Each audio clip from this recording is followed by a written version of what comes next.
São 9h03.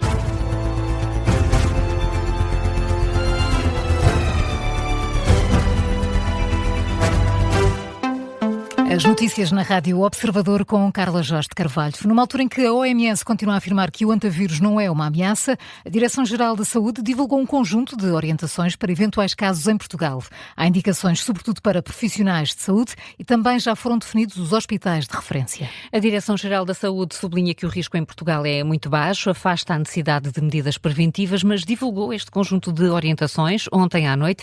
Miguel Gato, começamos com os hospitais de referência, caso venham a surgir casos de antavírus em Portugal. O Hospital Corri Cabral para adultos e o Dona Estefânia para crianças, isto na cidade de Lisboa, e o Hospital de São João no Porto. Em casos suspeitos, a DGS diz que o INEM deve ser sempre acionado para o transporte do doente. A Direção-Geral da Saúde divulga a lista dos hospitais preparados para receber pessoas infectadas com antavírus, mas garante que para já o risco para Portugal mantém-se muito baixo e por isso não implementa medidas preventivas para a população. A DGS também destaca a importância de distinguir casos suspeitos de casos prováveis. E comecemos pelos casos suspeitos, são os de qualquer pessoa que tenha partilhado ou visitado um meio de transporte onde haja um caso confirmado ou de provável infecção ou que tenha estado em contacto com alguém do navio cruzeiro. Os sintomas para se estar atento: febre aguda, dores musculares ou de cabeça e ainda calafrios, náuseas, diarreia, dor abdominal ou sintomas respiratórios como tosse, falta de ar e ainda dor no peito. Esses são então os casos suspeitos e os prováveis? São os de pessoas com estes mesmos sintomas que acabei de dizer e que tenham também uma ligação direta a um caso confirmado ou provável de antavírus. A DGS esclarece ainda o que são contactos de risco, interações que envolvam secreções respiratórias, saliva, sangue ou outros fluidos corporais, 2 dias antes dos sintomas aparecerem ou até a ausência total destes sinais. Miguel Gato, com as recomendações da Direção-Geral da Saúde, foram divulgadas ontem à noite, são destinadas a profissionais de saúde e também para pessoas que estiveram em contacto com passageiros ou tripulantes do Óndios. Até agora foram confirmados 7 casos de infecção com antavírus nas pessoas que passaram pelo navio cruzeiro. 3 pessoas morreram. A OMS sublinha que o risco para a população é baixo. E este é o tema do explicador de hoje. É nosso convidado o médico Manuel Carmo Gomes para ouvir já a seguir este jornal. Fátima prepara-se para receber nas próximas horas milhares de fiéis para as habituais celebrações do 13 de maio. As cerimónias começam esta noite. Com a recitação do terço na Capelinha das Aparições, o repórter Miguel Pina Andrade está desde cedo em Fátima. E Miguel, como é que se gera um evento destas dimensões? Qual é a logística das forças de segurança durante estes dias? São milhares os peregrinos que continuam a chegar à Cova da Iria, em Fátima, para as celebrações do 13 de maio. Tudo o que não é logística policial está a cargo da Autoridade Nacional de Emergência e Proteção Civil, com o plano de proteção e socorro aos peregrinos antes, durante e depois das celebrações. O posto de comando da Operação Safety está montado no Colégio São Miguel e durante este dia gera centenas de operacionais de várias entidades. O homem que coordena tudo é o comandante subregional do Médio Tejo da Autoridade Nacional de Emergência e Proteção Civil, David Lobato. Muito obrigado pela disponibilidade para falar com a Rádio Observador. Sr. Comandante, bom dia. Como é que funciona a Operação Safety e que entidades é que unem esforços durante estes dias? Bom dia, antes de mais bem-vindos a Fátima. Efetivamente, a Autoridade Nacional de Emergência e Proteção Civil, através do seu Comando Subregional de Emergência e Proteção Civil do Médio Tejo, faz a coordenação de diversas entidades. Poderei nomear aqui algumas: o Instituto Nacional de Emergência Médica, Cruz Vermelha, Corpos de Bombeiros da região de Lisboa e Val do Tejo, Corpo Nacional de Escutas, a MEO, a Vodafone, tudo o que são as empresas municipais de água, o Serviço Municipal de Proteção Civil, é tudo coordenado portanto, neste caso, por este posto de comando. E sediado neste local está também, como já tivemos a oportunidade de ver, o Hospital de Campanha do INEM, que faz aqui basicamente a primeira triagem das várias situações que vamos tendo, dos assistidos, de doenças súbitas, dos acidentes. Faz tudo aqui neste hospital. Aquilo que é feito pela autoridade basicamente é a coordenação de todas estas entidades, destes agentes de proteção civil e entidades com dever de especial de cooperação, e também a estreita coordenação com a Guarda Nacional Republicana, que é quem tem a jurisdição, efetivamente, da cidade de Fátima. Portanto, é uma operação que começou às 8 horas, operacionalmente, ontem já fizemos toda a instalação de tudo aquilo que é os postos de comando, portanto o posto de comando principal será sediado aqui no Colégio de São Miguel e depois temos 2 postos de comando de setor, portanto a cidade de Fátima está setorizada em 2 setores, que faz depois a coordenação de todos os meios que estão envolvidos nesta operação. E quais são os maiores desafios que a operação enfrenta e como é que se preparam para esta altura única do ano que reúne aqui centenas de milhares de peregrinos?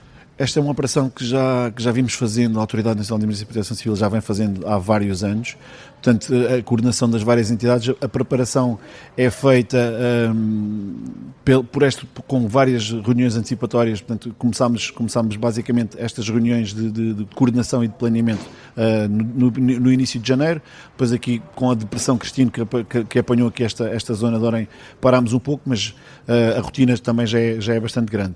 A preparação que temos e as situações que vamos acompanhando, o dispositivo está preparado para situações excepcionais. Portanto, temos cerca de 300 operacionais, como já podemos há pouco falar. Temos um hospital que o que faz é tirar a pressão sobre os hospitais de referência, portanto, neste caso, o Hospital de Leiria e o Hospital de Abrantes, e faz aqui uma primeira triagem. Este ano é dos primeiros anos que estamos a apanhar tanta chuva. Nós temos aqui alguma noção que há muitos peregrinos que não conseguiram chegar até Fátima, até por aquilo que vamos falando com as várias entidades que têm também alguns postos de socorros pelas várias estradas que temos, e aquilo que fomos notando é que os peregrinos estão a chegar debilitados. Portanto, essa será a nossa primeira preocupação, a chegada dos peregrinos bastante debilitados, que fazemos aqui o socorro, e depois as celebrações que são sempre muito emotivas. Este ano esperamos que não faça esta chuva que se tem estado a fazer durante as celebrações. Estamos a falar de um recinto que leva aproximadamente 280 mil pessoas, agora vejam 280 mil pessoas, cada uma se tiver um chapéu de chuva, etc, etc. E pronto, e efetivamente estamos preparados para situações excepcionais que já aconteceram na Europa. Nós não queremos que aconteçam cá, esperamos não. Também temos a Guarda Nacional Republicana que tem essa coordenação de parte de security, mas sim, efetivamente esta coordenação é feita pela autoridade, em conjunto aqui uma parceria estreita também com o Instituto Nacional de Emergência Médica. Muito obrigado, Sr. Comandante Subregional do Médio Tejo, David Lobato, que está a coordenar aqui as operações da Autoridade Nacional de Proteção Civil. Como diz o Sr. Comandante, neste momento chove na Cova da Iria, mas Carla, nem isso demove os peregrinos que continuam a chegar a Fátima vindos de todos os cantos do mundo para as celebrações do 13 de maio. No início desta semana estavam inscritos nos serviços do Santuário de Fátima 170 grupos, no total de cerca de 7.500 peregrinos. Muitos peregrinos que se vão concentrando em Fátima, onde está o Miguel Pina Andrade. As celebrações deste ano vão ser presididas pelo Patriarca de Lisboa, Rui Valério. Donald Trump afirma que o cessar-fogo com o Irão está nos cuidados intensivos. O presidente dos Estados Unidos sobe o tom e diz que a mais recente proposta de paz de Teherão é um pedaço de lixo. Donald Trump utilizou estas expressões ontem à noite numa conferência de imprensa na Casa Branca. É a reação do presidente dos Estados Unidos à mais recente proposta do Irão para terminar com o conflito, uma proposta que não agradou a Trump. It's unbelievably weak, I would say.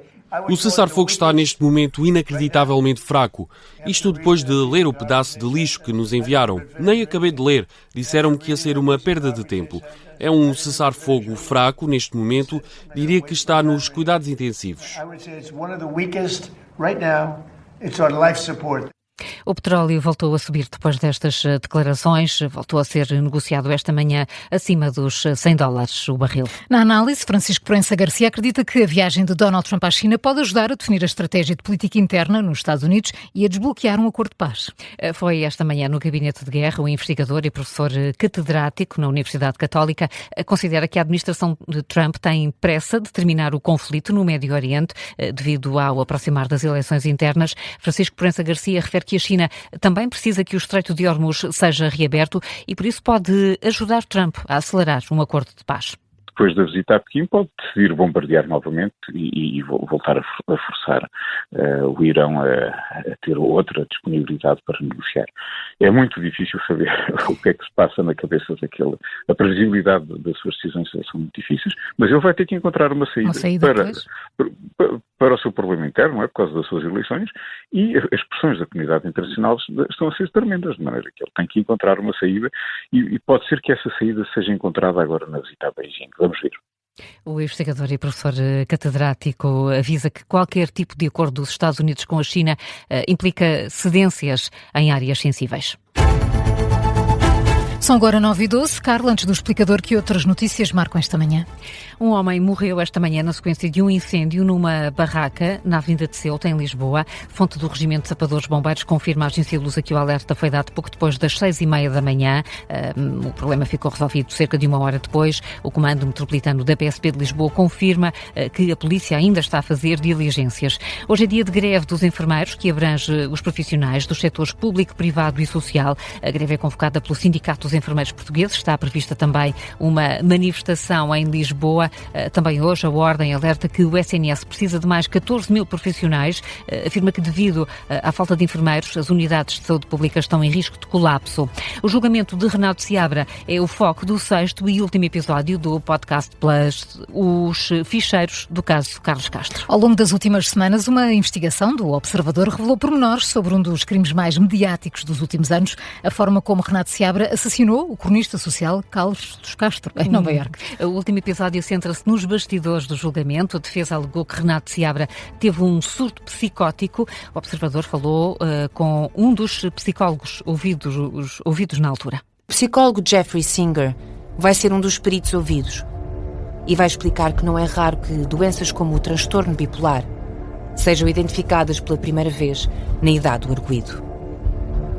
To get bipolar disorder, 21 is a very common age. É muito comum que o primeiro episódio psicótico de uma pessoa com perturbação bipolar ocorra por volta dos 21 anos. Normalmente isso acontece entre os 16 e os 25 ou 26 anos. Para mim, era muito óbvio que ele estava a ter um episódio psicótico. It was very obvious that to me that he was having a psychotic episode. Mas a acusação vai pôr em causa toda esta argumentação. Primeiro, questiona o diagnóstico, que foi assinado por um médico interno das urgências e não por um psiquiatra.